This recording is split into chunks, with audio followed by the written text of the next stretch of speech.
The over-unders for the football season are out from FanDuel, and I've got the bets I think you need to be making right now. You are Locked On Big Ten, your daily podcast on the Big Ten Conference.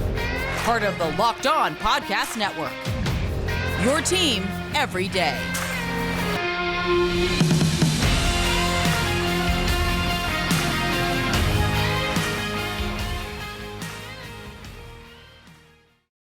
Hey there, thanks for tuning in to Locked On Big Ten, your first listen every single weekday for everything you need to know on the Big Ten Conference. Thanks for being one of the everydayers if you are one of the ones to tune in with us every day of the week and get all of your Big Ten info here. I'm your host, Nate Dickinson, and this is Locked On Big Ten, your place to go for everything you need to know in the conference, free and available wherever you get your podcasts. Coming up later on in the show, we're going to talk a little bit about what's going on with some of the rumors and expansion in the Big Ten. But first, I want to get to the win totals from FanDuel as we have officially, from our official sports betting partner, their projections for the upcoming Big Ten football season. We're seeing now where FanDuel is putting its money, and when it comes to the money, FanDuel certainly knows its stuff. So let's first, before we get into anything else, get into some of these lines. And then I've got an over to bet, an under to bet, and some other notes on what we know now from FanDuel as they give us a total Big Ten prediction. As at first we had gotten like Ohio State, Iowa, Michigan, but now we know all of the schools. Let's just list the over-under here before we get started. I'll go in alphabetical order of Big Ten teams.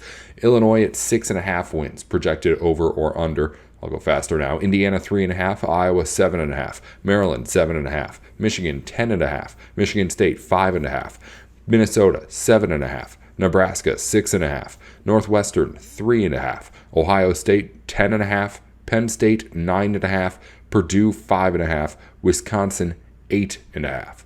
Those are all the over-unders. And when I go up and down the list, the biggest one that stands out to me is the over I think you need to be betting right now. And it's on the Iowa Hawkeyes. The Iowa Hawkeyes are listed at 7.5 wins. Now, Iowa has won at least 8 games, all the way dating back to the 2014 season, if you don't include the COVID season in which they went 6-2. This Iowa team is going into another year in the Big Ten West in which things are going to be wide open once again.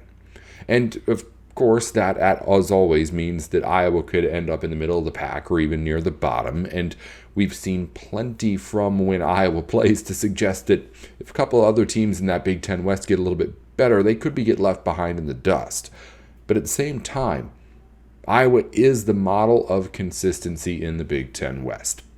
And in a year that's again going to be just kind of all over the place on that side of the conference, I'm more confident in the Hawkeyes being able to stay consistent and stay at above 7.5 wins than I am in the idea that some other school is going to come and knock them off the throne. There, first off, just isn't any school in the Big Ten West right now that, at least at this point in the offseason, seems to be a pure candidate to do that. Wisconsin's looking like it could make some moves here in the fall. New head coach, new offensive style, and their win totals at 8.5 games. That's the most in the Big Ten West. But when I look at Iowa, I'm looking at a team that, they're going to get to a bowl game. That's just the way that Iowa plays every single year. And with the way that they play, it's not going to be the prettiest bet to root for.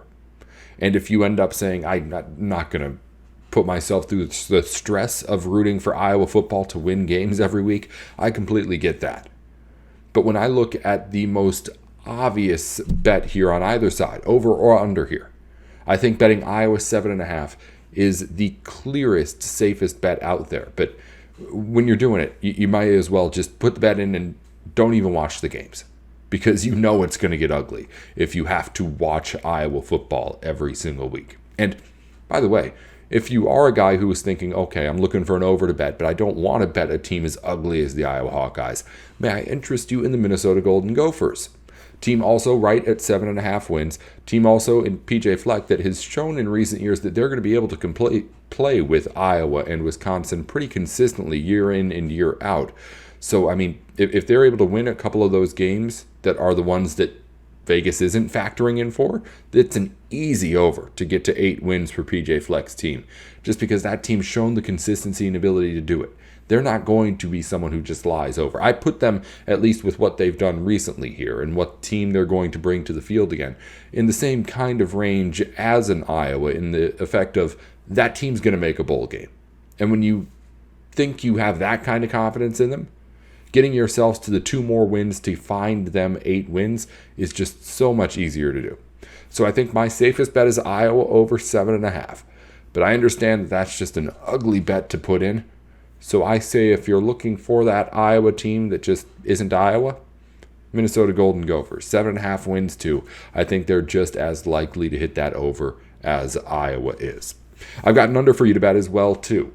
And this is one of the teams that if you listen to the show, you may be saying, Nate, but this was one of the teams that you listed as a potential disruptor in the Big Ten. And I still believe that. Because the Maryland Terrapins could, without a doubt, on any given Saturday, go out and beat a Michigan or an Ohio State. They, as I mentioned, ran with Michigan last season. However, the consistency has not always been there with this team.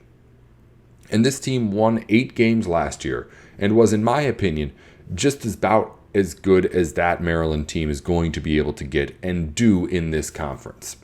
Maryland right now is at 7.5 wins as well.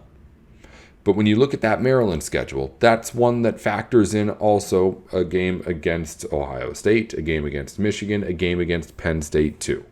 So when you look at that, you're looking at 9 games left to play. And you've got to win 8 of them to hit your over. So your question becomes, against all the rest of the Big Ten, do you really think that the Maryland Terrapins are an 8-1 team? Not against the Big Ten alone, of course. There's the non-conference schedule in too that'll hopefully add 3 easy wins for them. But when you're looking at the rest of their schedule, do you think that that's a team that's going to be 8-1 against the teams that aren't Michigan, Ohio State, and Penn State? Because, yeah, maybe they win one of those games and it gets a little bit more of a wiggle room spot for them. But even if they do, I don't know if I think of that Maryland team as a team that can be that consistently good to be able to put up that kind of a record and beat that line. I think Maryland's a good team. And I think that they are going to be able to, again, be a bowl game team, get over 500, despite the really tough schedule. But getting itself to 8 wins is something that they did last year, and I think they can do again this year. But again, I think that that's the best of the best case scenario for Maryland, is getting to about 8 wins. And if there's a slip up along the way at any point, then all of a sudden you're under that 7.5. So Maryland's my under. Good team, but a team that just has way, way too many tough challenges coming up ahead of it. If you want to contradict me, you can point to their cross-game schedule. They do have one of the easier ones out there. It is Nebraska, Northwestern, and Illinois that they play over in the West. So there is evidence to suggest that they could go on a little bit of a run. But I'm just having a hard time thinking that Maryland is able to not slip up in all the areas where they would have to get to that 8. Only other things I have of note that I'm most conflicted on in the moment. Wisconsin at 8.5 wins. We mentioned the line before. 8.5 is a weird amount there to bet for a team in the West because that's a lot of wins to get to. Not even Purdue, the Big Ten West champions, were at 9 wins last season. The only team that got to 9 wins were the Minnesota Gophers. So in another, again, West that's supposed to be all over the place, for Wisconsin to get itself to 9 wins would mean that, in all likelihood, they would have to win the Big Ten West outright and potentially do it in a way that is a little bit, I think at least, outside the extremes of how much better they are than everybody else in the West. I think that Wisconsin probably is the most talented team in that division going into the season, at least, again, on paper. We'll see what happens when they get on the field. But even if they are the best team in the West on paper right now, I don't know if you can confidently give them 8.5 wins, because it's a confliction for me, at least, of being, I don't know if anybody gets to 9 wins, or I don't know if you can be confident in any one team getting to 9 wins. But at the same time, if there is one team in the West that gets there, and odds are one of them will, I guess I would put my money on Wisconsin.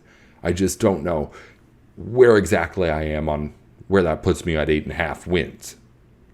But again, that's again why it's my most conflicted bet. Only other note I had, it was weird looking at it off the bat and seeing Nebraska at 6.5 with Michigan State at only 5.5 on that win total.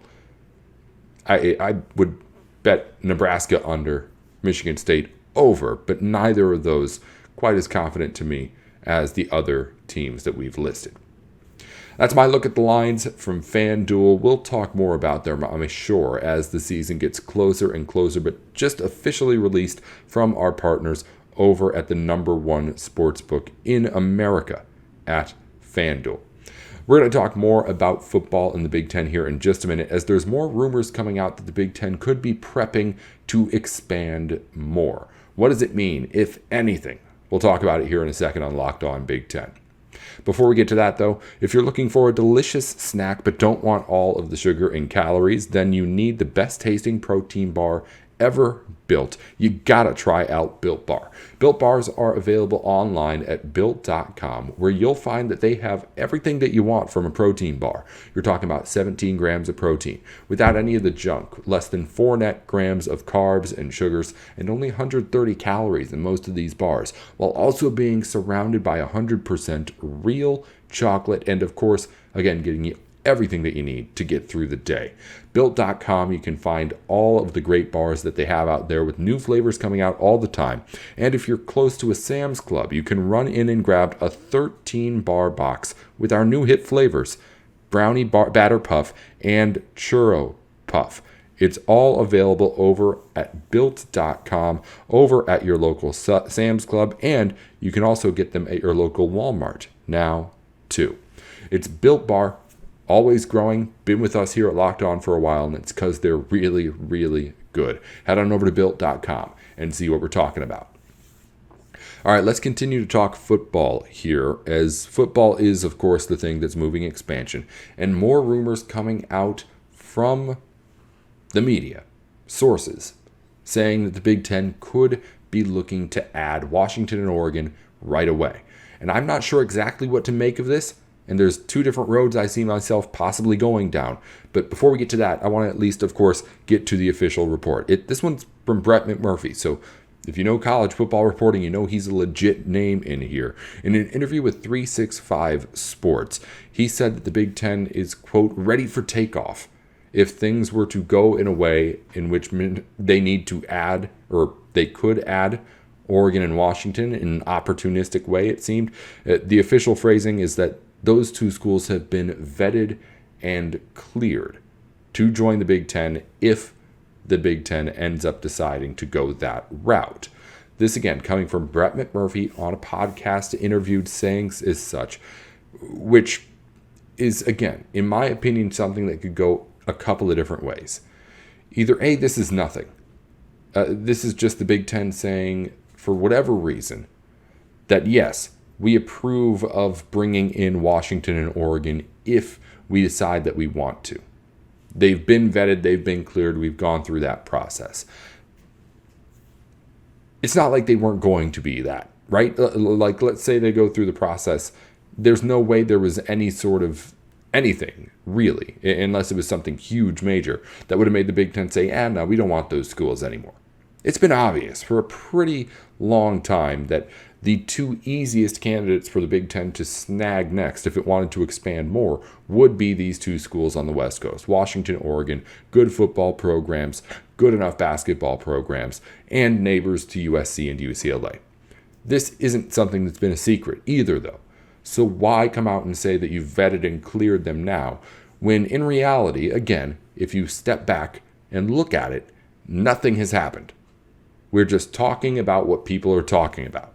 And there has not yet been any actually actions made, aside from whatever the vetting and clearing is. But again, if you ask me, I don't know what that even means. It's not like they weren't going to get cleared if they had decided, the Big Ten, that they wanted to add those schools. That being said, while it could just be a whole lot of nothing again, and just a rumor that starts circulating because this is the biggest story in college sports in the offseason, at the same time, you could look at this as the first thing on the agenda of new Commissioner Tony Petitti to try and set a narrative for what the Big Ten's stance on future expansion is right away. Because if you think about it, we've talked before about how the Big Ten schools are not exactly in agreement on future expansion immediately, with some schools saying that they want to see how things get adjusted, but really just more worried about their own personal benefits and what they have to gain from adding more schools. So there's some schools that are for it, some schools that are saying, hey, maybe let's wait a little bit longer. But what everyone in the Big Ten has agreed on, or at least I think should be agreeing on, as it should be pretty obvious, is that if the Pac-12 were to fall through here and not get its media rights deal done, then the Big Ten would have to pretty much jump on the opportunity and be able to get Washington and Oregon that way. If for whatever reason this Pac-12 deal doesn't get done the way that it was at one time looking like it would, then the Big Ten would have to say, hey, okay, we're going to take these two schools right away just because they're going to go somewhere and we want them to come to the Big Ten. That's the one thing that I think would make Big Ten expansion happen no matter what it is that the schools want. The Pac-12 just ending up folding because people go to the Big 12 or, again, the Big Ten.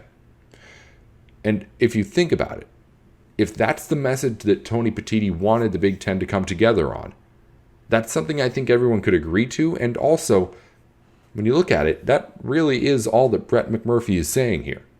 They're saying that Washington and Oregon are vetted and cleared, which means that if the day comes that the Big Ten wants to, or let's say has to, act on that opportunity, all the Big Ten is saying is, hey, we are ready for that scenario. No indication on what that scenario exactly is, but they're saying that if the Big Ten decides that we want Oregon and Washington, they're in. We've already vetted and cleared them. We can add them like that if we really, really want to. I snap my fingers for the people not watching on YouTube. Subscribe on YouTube, by the way. Locked On Big Ten. So I think that it could be one of two things really here. Either A, this is just another rumor that I'm wasting a segment on, to be honest. That is just all talk, and something that I've said before is something I don't really want to talk about. Because when you back up and look at it, again, we are just talking about what someone else has been talking about. And there's no real proof that anything has actually happened, even the vetting and clearing. We don't know what that is. So there's always the opportunity that we're just talking to be talking here, which is what a lot of podcasting is. But there's also the opportunity here for this to be the first act of new Commissioner Tony Petitti. And when you try and put those puzzle pieces together, it starts to kind of make sense that this would be the message and that this would be the thing at the top of the to-do list for Petitti as he takes over here in just a few days officially as the new commissioner of the Big Ten. So again, it could be nothing, but maybe this is the Big Ten giving us its idea of, hey, this is our official stance right now. We don't know exactly what we want to do next, but if we have to make a move and add Washington and Oregon, we are ready to welcome them in. Let's wrap up the program with a look at everything going on around the Big Ten in news. And we've got some stuff going on in lacrosse and softball to tell you about. Softball championships are coming up this weekend on Saturday at 3 p.m. Eastern time. It'll be on the Big Ten Network. And if you know Big Ten softball, you know that's going to be exciting to watch. So if you've been missing out on Big Ten sports here ever since basketball ended, an opportunity to watch what's going to be a really, really good game no matter who's in it on Saturday on the Diamonds. Also in other news, all sorts of Big Ten end of the season awards being announced. USA Lacrosse Magazine has named 40 Big Ten players to its All-American list. Usually we list out all the names. Not going to put you through that right now. 18 men's players and 22 women's players. Penn State and Maryland leading the way on the men's side with 6 members each nominated. Northwestern leading the way for the women with 8 players on those teams. Also, Michigan State and Northwestern have qualified for the NCAA Finals in women's golf as a team, and also the Minnesota Gophers as an individual qualified freshman Isabella McCauley. So congratulations to all of them. Iowa and Penn State will play in the first National Golf Invitational in Arizona, a new postseason tournament for golfers.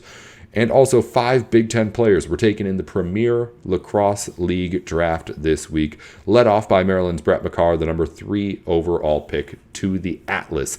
He was joined by Johns Hopkins players Alex Mazzone and Kyle Long, and Michigan's Nick Rowlett as being taken in that draft as well. Congratulations to all the newest pro lacrosse players. Congratulations to all of the golfers being honored by Big Ten honors and national honors for lacrosse players too. We'll get into everything that you need to know about what's going on in the Big Ten, as we always do here next time when we talk to you. Until then, be sure to subscribe wherever you get your podcasts, on YouTube and on Twitter too. It's at Locked On Big Ten, 10 at the end, not TEN. I'm Nate Dickinson at Nate with Sports. We'll talk to you next time here on Locked On.